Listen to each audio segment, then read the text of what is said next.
Buonasera da Sicilia 24, questi titoli di questo telegiornale. Regione, si è dimesso l'assessore all'agricoltura Barbagallo, torna in giunta Luca Sammartino che sarà nominato lunedì dal presidente Schifani. Valanga di critiche per le dichiarazioni del figlio di Totò Riina durante un podcast. Il padre incensurato senza alcun contraddittorio. Il padre incensato, senza alcun contraddittorio. Lo sdegno dell'antimafia regionale, offesi tutti i siciliani. Catania dà fuoco al suo appartamento durante un rito satanico. I vigili del fuoco trovano le pareti dipinte di rosso, un altare e statuette di demoni vicini. Lo aveva già fatto. Stop al genocidio, sì alla pace. A Catania il corteo per Gaza del CGIL, duro attacco di Landini a Netanyahu, poi l'affondo al governo italiano. Basta armi in Israele, decida dove stare o diventa complice. Si è insediato il nuovo rettore dell'Università di Catania, Enrico Foti. Primo obiettivo, far arrestare i giovani in Sicilia. Agricoltori pronti a protestare a bordo dei trattori se non arriveranno subito risposte alla crisi idrica. In gioco il futuro degli agrumeti e dell'intera economia del comprensorio. Calcio, domani pomeriggio il Catania affronta il Sorrento al Massimino. L'allenatore toscano perde anche D'Ausilio e annuncia cambi nella formazione. Sfida in trasferta per Siracusa e Trapani.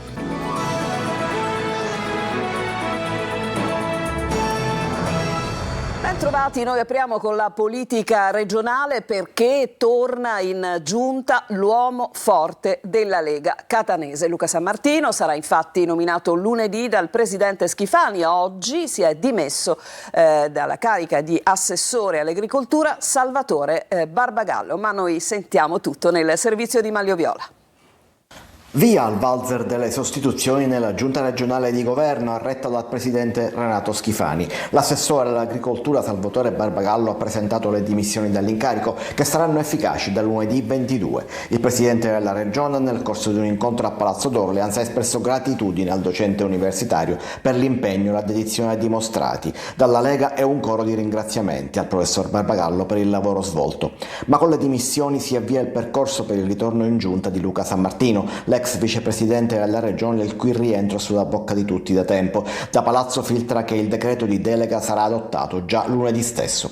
Sammartino aveva lasciato la giunta dopo essere stato coinvolto in un'indagine per corruzione della procura di Catania, nell'ambito della quale gli venne combinata la sospensione dei pubblici uffici per un anno. Quella sospensione è ormai scaduta, ma si è atteso nella speranza che il processo penale potesse imboccare una strada precisa. Da Palazzo d'Orleans adesso si fa sapere che la politica non può aspettare i tempi della magistratura. La domanda che circola adesso è se le dimissioni e la sostituzione del leghista rappresentino l'avvio del giro di boa o se tutto si fermerà a un singolo cambio di delega in casa Lega. Radio Palazzo parla da un lato dell'eventualità di un ingresso in giunta di Annalisa Tardino, che lo stesso Schifani ha detto avere il profilo giusto per fare l'assessore. Questo risolverebbe a monte il conflitto sull'incarico di commissario all'autorità portuale. Dall'altra parte c'è invece una versione diversa dello stato delle cose, ovvero l'uscita di tutti i tecnici dalla giunta per fare spazio ai politici, ma questo dovrebbe avvenire solo alla fine dell'anno. Ed è un coro di polemiche per le dichiarazioni che il figlio di Totò Riina ha reso durante una trasmissione online. Mio padre ha dichiarato non c'entra nulla con l'omicidio di Matteo, del piccolo di Matteo, e con Capaci. Marco Gullà. Non ve lo vogliamo nemmeno fare ascoltare. Lui è il figlio di Totò Riina, il boss sanguinario che ha ucciso persone innocenti, contribuendo a infangare e danneggiare la nostra terra. Ebbene, Salvo Riina, in questa chiacchierata in una trasmissione su YouTube, ancora una volta non ha ammesso gli errori fatti dal padre. Ha trovato due morbide spalle nei conduttori ed è arrivato a dire anche questo. Mio padre non ha mai ordinato l'omicidio del piccolo Giuseppe Di Matteo. Giovanni Falcone, quando l'hanno ammazzato, non dava più fastidio alla mafia o a Totò Riina, ma ad altri dietro le quinte. Un elogio continuo verso il padre, con il placet dei cosiddetti conduttori che supportano Salvo Riina, che, lo ricordiamo, anche a loro, ha collezionato alcune condanne, tra cui una per mafia. Riscrivere la storia è una cosa insopportabile. Mi dispiace che a questo gioco si presti un pezzo del sistema informativo che in qualche modo probabilmente alla ricerca di scoop non si rende conto che dare un megafono a gente che vuole cancellare la storia drammatica della Sicilia è un modo per offendere i siciliani. Chiederò un intervento immediato affinché questo video possa essere rimosso dai social, perché non si può beatificare un mostro e non si può ribaltare la storia. Salvo Riina, indisturbato, continua il suo processo di mistificazione dei fatti. Chi lo dovrebbe intervistare non fa nemmeno una domanda sul passato stragista di Totò Cuitu. Si parla di altro. Riina viene idolatrato dal figlio, che lo definisce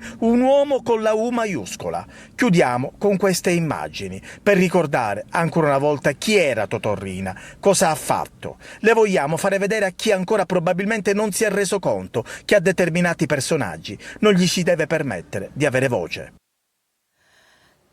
E tra le reazioni vi segnaliamo quella dell'Ordine dei giornalisti di Sicilia, che hanno appunto, l'Ordine ha dichiarato sconcerto per i fatti avvenuti. La chiacchierata si legge in una nota che non possiamo considerare intervista, sia perché i conduttori del podcast non sono giornalisti, sia perché il figlio di Riina ha potuto incensare il padre senza che nessuno dei presenti ricordasse le condanne del padre passate in giudicato ai reati a esse connessi. Viene considerata un'offesa alle vittime di Riina, a quelle di mafia più in generale e a tutta la categoria dei giornalisti, con particolare riferimento ai colleghi che quotidianamente svolgono con professionalità questo mestiere, rischiando la propria incolumità e, a seguito dell'uso e dell'abuso dello strumento della querela, anche i propri patrimoni. Cambiamo argomento. Una donna di 38 anni è morta questa mattina a Friginti, nella frazione di Modica, nel Ragusano. È stata ritrovata priva di vita nel suo letto e accanto a lei c'era il bambino di 2 anni che dormiva. A dare l'allarme è stato il marito, che era uscito presto per lavoro e non riusciva a mettersi in contatto con la moglie. L'uomo ha chiesto ai parenti di recarsi in casa, ma la donna era già morta, forse a causa di un infarto. Inutili soccorsi e i tentativi dei sanitari di salvarle la vita. Andiamo a Catania. Ha rischiato di far esplodere il suo appartamento. È accaduto ieri durante un rito satanico. I vigili del fuoco sono intervenuti trovando le pareti rosse, un altare, statuette di demoni, ma insomma è andato per noi a verificare tutto Luca Ciliberti. Sentiamo. Chissà chi e cosa volesse invocare nel suo ultimo rito satanico. Sta di fatto che qualcosa è andato storto e il rito propiziatorio, piuttosto che richiamare qualche spirito maligno dall'aldilà, ha richiamato solo i vigili del fuoco e la polizia. E lo faceva spesso, però non... Noi abbiamo chiamato perché abbiamo sentito puzza di fumo. Occhiali da sole, berretto, tutto incappucciato, testa bassa, un carrellino, usciva, entrava, uno zainetto. Poi lui non guardava in faccia a nessuno. La radio, foto, traffico, batteroiava, un casino faceva. È successo tutto a Catania, in uno stabile di via Pirandello, nella zona di via Giuffrida. Il 71enne ex infermiere, conosciuto dai vicini di casa che più volte lo avevano segnalato alle forze dell'ordine, aveva acceso dei fuochi all'interno di una stanza del suo appartamento al piano rialzato per praticare un rito satanico. Ma il fumo sprigionato dal rogo e fuoriuscito dalle finestre lo ha tradito. Quando sono riusciti ad entrare in casa, i soccorritori lo hanno trovato visibilmente disorientato e in difficoltà respiratorie. Spento l'incendio è cominciata la perquisizione dell'appartamento. C'erano 7 bombole di gas, il pavimento cosparso di liquido infiammabile, una balestra, un macete e un bastone con una lama conservati in uno sgabuzzino, e poi una stanza tutta tinteggiata di rosso con un tavolo adibito ad altare sul quale vi erano una piramide di legno, alcune statuette raffiguranti demoni e personaggi di fantasia, un libro di stregoneria e degli amuleti. Riti satanici li faceva. Ultimamente l'hanno rinchiuso perché ha aggredito anche ai carabinieri che sono venuti a fare l'intervento con un cacciavite, poi aveva cose strane in borsa. Il 71enne, già noto alle forze dell'ordine per i suoi numerosi precedenti penali, è stato denunciato per incendio doloso e tentata strage. Liti familiari per la proprietà di una villetta dietro l'omicidio del dipendente di una farmacia. Per questo motivo resta in carcere il cognato, ma la difesa chiederà la scarcerazione per problemi di salute mentale. Manlio Viola. Resta in carcere Giuseppe Cangemi, l'operaio di 62 anni della RAP, accusato di aver ucciso il cognato Salvatore Gaglio, di 39, con 4 colpi di pistola sparatigli davanti all'ingresso dei magazzini della farmacia del Sacro Cuore in pieno centro città a Palermo lunedì scorso. Il GIP Lorenzo Chiaramonte ieri sera ha convalidato il fermo dell'uomo, reo confesso del delitto, ed ha respinto l'istanza dell'avvocato difensore Salvino Pantuso, che chiedeva il ricovero perché Cangemi sarebbe schizofrenico e non in grado di intendere e di volere al momento del delitto. Il GIP ha invece dato credito alla ricostruzione dell'accusa, secondo la quale Cangemi ha agito per questioni di interesse. Tutto sarebbe legato all'uso di un'abitazione nella quale vive l'assassino insieme alla moglie. La casa di via Nicolò Cervello alla Calza sarebbe però in comproprietà fra le sorelle Presti. Una è la moglie di Cangemi, l'assassino, l'altra la compagna di Gaglio, la vittima. Quest'ultima aveva deciso di disfarsi della sua quota donandola alle nipoti, ma senza avvertire la sorella. Ne sarebbe scaturita una lite lo scorso 6 di settembre fra le sorelle, nella quale poi sarebbero intervenuti i mariti. Da qui, secondo l'accusa, la rabbia incontenibile che avrebbe indotto Cangemi a tendere un agguato a Gaglio e ucciderlo a colpi di pistola. Una ricostruzione respinta dalla difesa, tanto che l'avvocato Pantuso annuncia ricorso al Tribunale del riesame, anche sulla base della documentazione sanitaria che ha diagnosticato già 3 anni fa la schizofrenia dell'assassino. Stop al genocidio, sì alla pace. A Catania oggi il corteo per Gaza della CGIL, duro attacco di Landini che era presente, attacco a Netanyahu e poi l'affondo al governo italiano. Sentiamo Tonino De Mana. Stop al genocidio, sì alla pace. 1 migliaio di persone ha preso parte al corteo della CGIL per Gaza, partito da Piazza Università a Catania ed arrivato al Castello Orsino al grido di Palestina libera. Dietro al lungo striscione anche il leader nazionale della CGIL, Maurizio Landini, ed il segretario della CGIL Sicilia, Alfio Mannino. Tante le bandiere della CGIL, della Palestina, appunto della pace, di Amnesty International e di Legambiente. Catania ripudia la guerra e lo grida a gran voce. Duro l'attacco a Netanyahu e al suo governo in nome e per conto di una Palestina libera. Netanyahu e il suo governo vanno fermati e per farlo bisogna smetterla di mandargli armi, per farlo bisogna interrompere qualsiasi rapporto economico e commerciale, per farlo bisogna dare un segnale, riconoscere il diritto anche del popolo palestinese. E poi la frecciata al governo italiano. Che di fronte a quello che sta succedendo devi decidere dove stai. E se non dici al governo Netanyahu, come stanno facendo gli italiani, che si deve fermare e che le armi non gliele mandi più, invece gliele continuano a mandare, che i rapporti commerciali, qualsiasi altro rapporto lo sospendi, e tu in realtà diventi complice di quello che sta facendo, perché in realtà lui sta andando avanti. No alle armi, sì ai diritti e alla qualità della vita delle persone. Il leader della CGIL Landini, mattinata ad Aci Castello, non ha usato giri di parole anche sulla situazione economica ed occupazionale della Sicilia, puntando il dito contro il governo e le sue politiche verso il mezzogiorno. Resta a Siracusa Greta Thunberg, l'attivista svedese che sta prendendo parte alla Global Sumud Flotilla, la missione umanitaria per la popolazione di Gaza. Domenica pomeriggio la Thunberg, senza un'apparente spiegazione, ha infatti deciso di lasciare il comitato direttivo e l'imbarcazione Family per trasferirsi sulla Alma, che è una delle 2 barche principali, mentre stamane le barche sono partite per Gaza. In questo momento la Alma si trova ancora ormeggiata a Siracusa e non è chiaro quando si unirà alla missione. A Catania si è insediato il nuovo rettore dell'università, Enrico Foti. Il suo primo obiettivo è quello di fare restare i giovani in Sicilia. Eva Spampinato.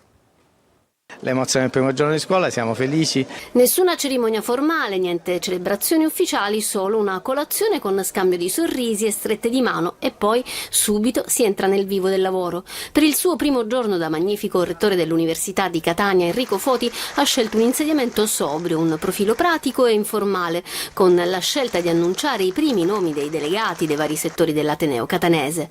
La professoressa Lina Scalisi è stata nominata prorettrice, il professor Giuseppe speciale è il nuovo delegato alla didattica. L'elenco va avanti con le nomine e le firme dei documenti. Soprattutto perché vogliamo ulteriormente sviluppare le attività del nostro Ateneo per il nostro territorio e soprattutto per i nostri studenti, che sono la vera forza della nostra tradizione. Foti, docente di idraulica, guiderà per i prossimi 6 anni la più antica università di Sicilia, fondata nel 1434, tra le più storiche d'Italia, che deve guardare al futuro dei giovani. Vogliamo cambiare la narrazione che vede i nostri studenti obbligati ad andare fuori per trovare lavoro. Non crediamo sia assolutamente necessario, abbiamo rapporti con l'industria, abbiamo rapporti con Confindustria. Il rettore chiede inoltre uno sforzo di rispetto e collaborazione a tutto il territorio perché la convivenza con le sedi universitarie possa essere serena. Recentemente a Benedettini abbiamo avuto diversi furti che hanno prodotto oltre 200.000 euro di danni e chiaramente questo impatta sulla efficacia della didattica nei prossimi giorni.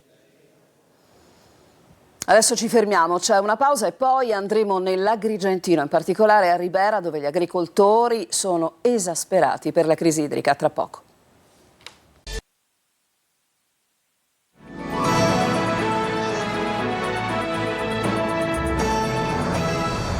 Seconda parte di Sicilia 24, sono esasperati gli agricoltori di Ribera, siamo nell'Agrigentino, pronti a marciare con i loro trattori se non arriveranno risposte alla crisi idrica. Il servizio è di Davide Sardo. La tensione è alta, pronti a scendere in piazza e a marciare con i trattori se non arriveranno risposte immediate. Non piove da aprile e gli agrumeti della Valle del Verdura sopravvivono a fatica.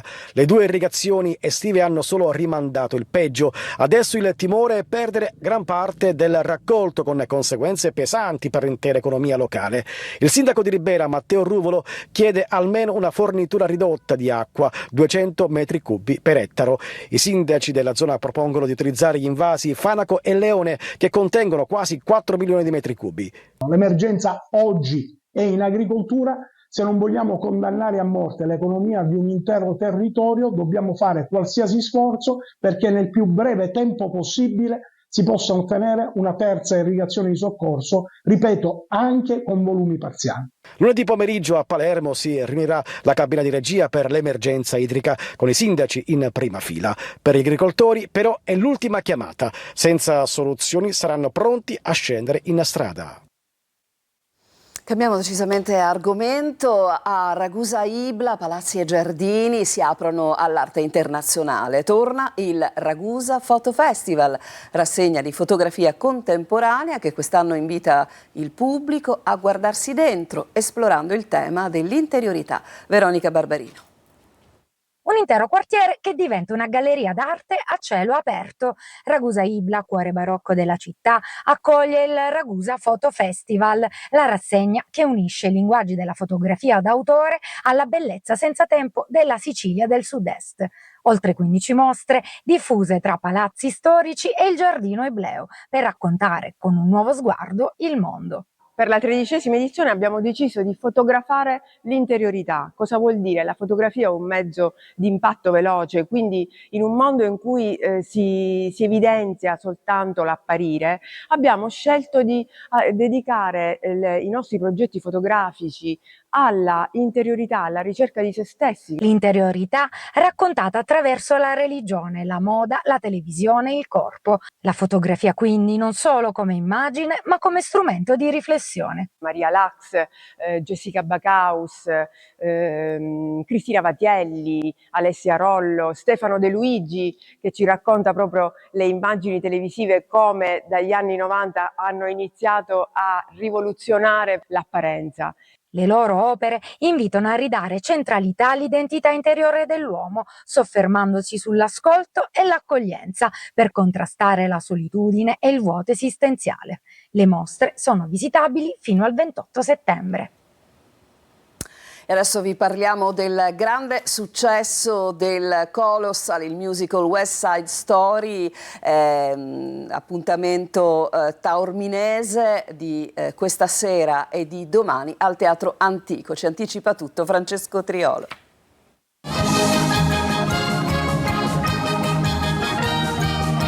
Le atmosfere di una New York anni 50, la storia d'amore stile Romeo e Giulietta che nel 61 incantò tutti nella versione cinematografica. Stasera e domani al Teatro Antico di Taormina arriva il musical colossal West Side Story firmato da Massimo Piparo, un debutto siciliano nello scenario unico della Perla, dello Ionio per l'adattamento italiano dell'opera più celebre di Broadway, con orchestra dal vivo, un cast internazionale e oltre 30 artisti sul palco. Lo spettacolo mantiene intatta la sua potenza dopo quasi 70 anni, affrontando temi universali come l'amore ostacolato, il conflitto generazionale, lo scontro tra culture diverse. Sul palco Luca Gaudiano e Natalia Scarpolini daranno voce ai due protagonisti divisi dall'odio tra jazz e sharks, accompagnati dalla celebre colonna sonora di Bernstein con brani immortali come Maria, Tonight, Somewhere e America.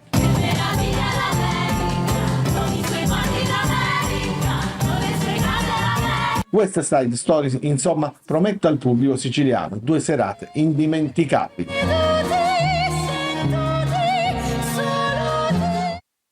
Ci fermiamo ancora, poi ci sarà il calcio, cominceremo a occuparci del Catania, atteso domani dalla partita in casa contro il Sorrento. A tra poco.